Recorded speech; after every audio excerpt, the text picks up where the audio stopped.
Okay. Hi. Um, yeah. Back again in my closet.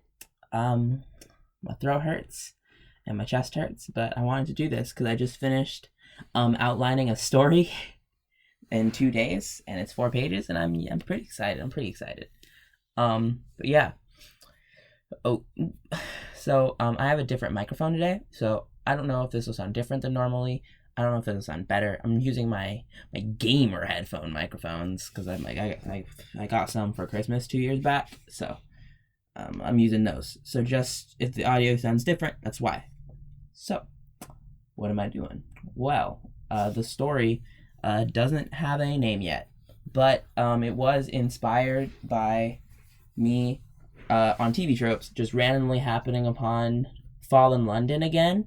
And I used to play Fallen London a little bit, and I thought it was a really cool. I played it when it was called Echo Bazaar still. So yeah, that game's cool, and it's really interesting, and I think the world's interesting. And I never really got too far in it, but I'm like kind of dipping my toes in. I read a lot of the TV tropes page because I live on TV tropes, and then I knew about Sunless Sea, but I didn't know about Sunless Skies. So I went on Sunless Skies and I read about it, and I was like, this seems cool. What if I did that? But I changed things to make it how I want to change it, how I want it to be. So that's where the idea came from. And basically, they completely live on a desert planet. Um, it's a planet basically all desert. Some small collections of water, but they aren't like kept going by rainfall. They're kept going like they persist due to magic. Because the settlements that live near them want them to stay full, so they do spells to keep them full and stuff. I'm gonna try not to cough, but I might. I'm sorry. I think I'll cut them. I'll try. I might. I don't know. I'm tired. Stayed up till like 2:30 last night. Anyway, so most of the so like few people live there, and most people who live there are like pre-industrial societies and stuff. And a lot of times they just aren't interested in industrial, and they're like, yeah, the way we're doing it works. Go away from me or we're gonna kill you. So yeah, that's cool. And the most of the world lives in Skylands.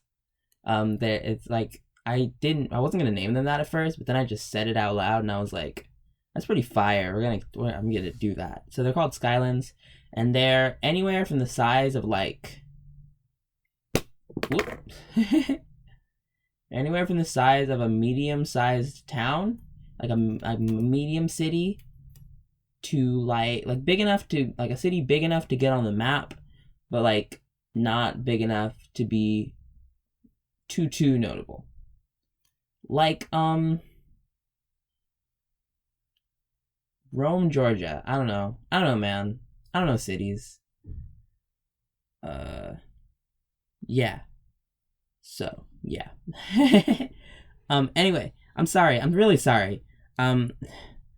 So that happens, and they're anywhere from that size to the size of like Fiji. Uh. So they can vary pretty wildly. Very pretty. They have a good amount of variance. Well, the biggest ones are like the size of Lesotho, which still isn't like big, but like it's big. It's a small country, but it's still a country. You know, if you catch my drift. Um, yeah. So some of them are connected on chains, like really big chains, but most of them are just disparate, and you just gotta catch uh, a flight. They're like public service, and it's free because I think public service should be free. Public transport. I'm sorry. I think public transport should be free. And if I can put that in my world, then I'm going to. So public transport's free, and that you can just catch a blimp across to a nearby town, or you can. A lot of people make their own. And what I wanted there to be a very wide variance of like the contraptions, because it's like just people building contraptions, and I like thought of it like how a lot of Spider-Man villains are just like doing technology things, like Lizard. he just made like a serum and stuck it in himself and was like, I'm a lizard now. Ooh, like Dr. Octopus had like tentacles that are made of metal. And I know this doesn't work for all of the ones, like Craven or something. I don't know what Craven's deal is. He's just like, I like hunting. I'm gonna kill that spider. Ooh, glee boogly. But yeah, so sorry. So I wanted there to be a wide variety of different ships that people used. So some of them are like just spheres with helicopter blades. Some of them are like blimps. Some of them are like trains, but flying. They're like steam-powered hover bikes. Some of them are just like wingsuits, and people just go across. The wingsuits are really fast. They just go. Some of them are kind of like our modern planes, but like weird. Some of them are organic beings. Some people like use organic beings and permutate them to make a ship. And it's disgusting, and I love it. I love that so much. And I'm gonna like do a thing with that eventually. Not in this thing, but eventually if I come back to this world, which I probably am, because I've already spent like a day thinking about it, and I'm really invested in it because I think it's really cool. Yeah. So that's the tea. And there are also like other technology, like they have guns, but all the guns do different things. Like some of the guns shoot bullets, some of the guns shoot nets, some of the guns shoot time slowing. Like it'll shoot out a wave that'll just slow time for everything affected in the wave until the wave passes, and it like keeps going and time slows for them. Some of them just shoot fire. They just shoot. It's like not even a flamethrower, just like a short burst of fire. I don't know. I just wanted stuff to be varied, and like there are other magical artifact contraption things. Like, I thought of one that was really cool that I thought was cool. It's like a watch, and it lets you violate linear time. So like, you can live 5 months in advance, and also back here you become kind of omnipotent. Like it's not like you know everything omnipotent, but it's like you exist in multiple places at the same time, which I think is so cool. Like I love that. But if the watch is taken off of you, I don't know. I'll have to rule it differently. I'll have to think about that more. But yeah, I just thought that was so cool. And I was like, yeah, that's a good artifact. Good. That's gonna. I don't know if I'm gonna make that a plot point, but we're gonna try. It's not in this book. So, speaking of this book, well, no, I have to get to more things first. But yeah, they're also like, I also wanted to have like Echo Bazaar has like the creatures that are like the founders or whatever they're called. That are like beyond, like just people. Or like humanoids, or like human perception. I love the feel of Lovecraft. I don't particularly want to read most of his books because of racism, but because of like his general xenophobia, and I just don't want to be put into that right now. Like I don't know what a nautical looking Negro is, but I don't want to know. You know what I mean? You get it. You get it. You get it. Yeah. So I wanted to have like things that are beyond perception. Not necessarily cosmic horrors, but like the same feeling-ish, but like less oppressive. But the same like weird, mystical, this is beyond what humans, or like this is beyond the scale of people. So one of them is named Mr. Z, and the main character of the book, Carrot, she's a sweetie, works for Mr. Z. She's a sweetie, but she'll fight you. Yeah. Mr. Z he runs a bunch of different businesses. Like he runs a candle business. He runs a transportation business for rich people who don't want to use public transport. A lot of his thing is selling to rich people. Selling things that are overpriced to rich people, because rich people just need something to spend their money on. So he has his most lucrative business is the one that Carrot works for, and it's where Mr. Z's, I don't remember what I named it, but he gives rich people rare things for a insane amount of money. I'm sorry, I keep hitting this hanger everywhere. But yeah, an insane amount of money. The money in this world is called shells, and that's because one time when I was making a tabletop RPG, the first one that I ever made actually, wasn't the first one. It wasn't exactly a tabletop RPG, but it basically was. I named the currency shells because I just drew a shell next to it, and I was like, that's cool. And now the default for my brain, whenever I don't feel like thinking of a money name, I just say shells. I just say shells. It's just how it is in my brain. But yes. So, I'm tired. So shells are shells. I'm sorry, this is bad. But yeah. So he sells stuff like real rare eggs, or the scales off another cosmic big scale creature, skywhales. Skywhales are like whales that fly. I got the idea from Kaladesh from Magic the Gathering, and then I made them bigger. Like, you know how I said some of the islands are like Lesotho? Well, all of the skywhales have a length, of like, the smallest one has like a length of 12. The smallest known one has a length of like 12 of those. And the largest one is like 48 of those. So they're really big. Look at how they're really big. And people are just like completely beyond their perception, unless all of them are gathered in one spot. Like a bunch of people are gathered in one spot because they feed off of human emotion. And it's just kind of passive. Like, if they're like attracted to places with emotion, if there's a place with a lot of emotion, they'll go there. But otherwise, they kind of just float through space and absorb emotions for sustenance. I thought that was cool. And they have a vertical line, a line of scales straight down their back, and the scales are like 50 feet. But like, since they're so big, that's like tiny, but it's huge for a person. And the main task that Carrot has to do is steal one, get one off the back of the whale. So yeah, she has to assemble a team. And let me pull up the document. Ooh. So, the team she ends up with is Carrot, who is the main character, and I haven't really developed them. I haven't really developed the characters too much yet. I might do another one after I do. But Carrot's sweet, and she's soft, but she'll cut you if you hurt her or her friends. Because she always carries a sword on her. Don't mess with her. Like, she always has a sword. She loves her sword. Cumin is a lady dwarf, and she's covered in rune tattoos, and she loves building complex contraptions.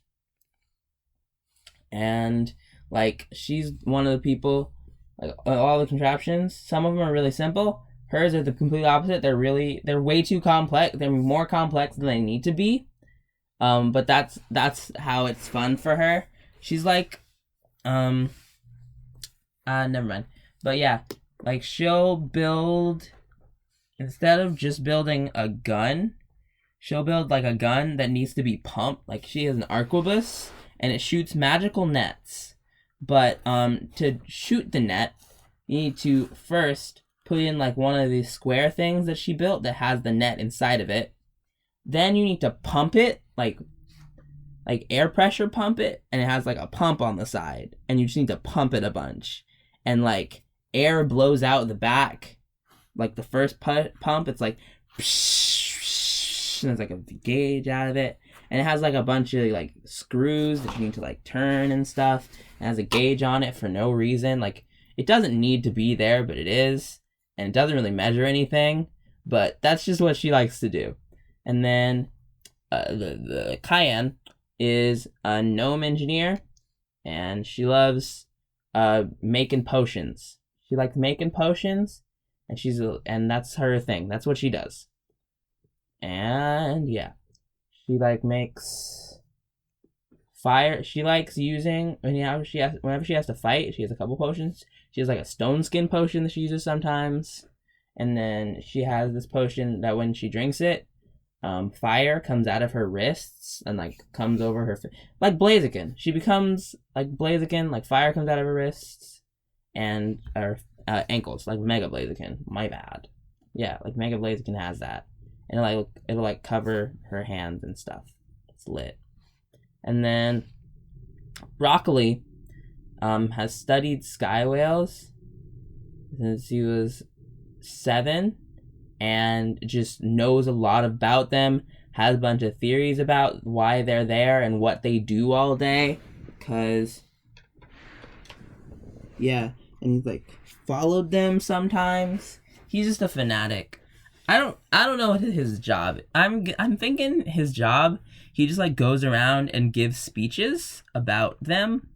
Like people pay him and he'll be like, yes, yes, yes. Like he'll probably have like a side job. But like his main job is kind of just giving speeches about Skywhales at different islands. So Carrot needs him because, you know, she doesn't really know that much about Skywhales. She like knows they exist, but she doesn't know that much information on it. Like I do about like something. I like things like you know, like you've heard of them. You know that they exist. You may have seen one, but like you can't like list facts about it. You know what I mean? And then there's Pomegranate, who's the one who actually like takes the thing, and because he's a really fast driver, like he drives the ship there, and he takes the scale because he can like do things. I don't know. And then there's Custard, and they're like the tactician. They made the plan. They focus better on the micro scale, which is why the original plan really only included Pomegranate doing something, because they were a general in the army, but they weren't like a high one, so they had to like focus on what like 5 soldiers were doing, like a few like groups of 5 soldiers, like what they were doing. So that's why they like to focus on like the micro. I think general was the wrong word to use there, but I don't know army ranks. The only exposure I've had to army ranks is the few terms that I know, like lieutenant and general and like commander or whatever. And that one Unraveled video where Brian David Gilberts did the Bowser's Chain of Succession. That's not what it is. That's not Bowser's military chain or whatever. That's a good video. Watch Brian David Gilbert. Future me, put it in the eye, maybe. You don't have to. Whatever. But yeah.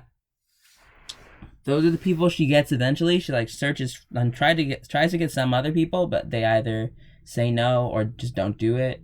That's all that you really need to know. That's all that I really want to share. Except one last thing.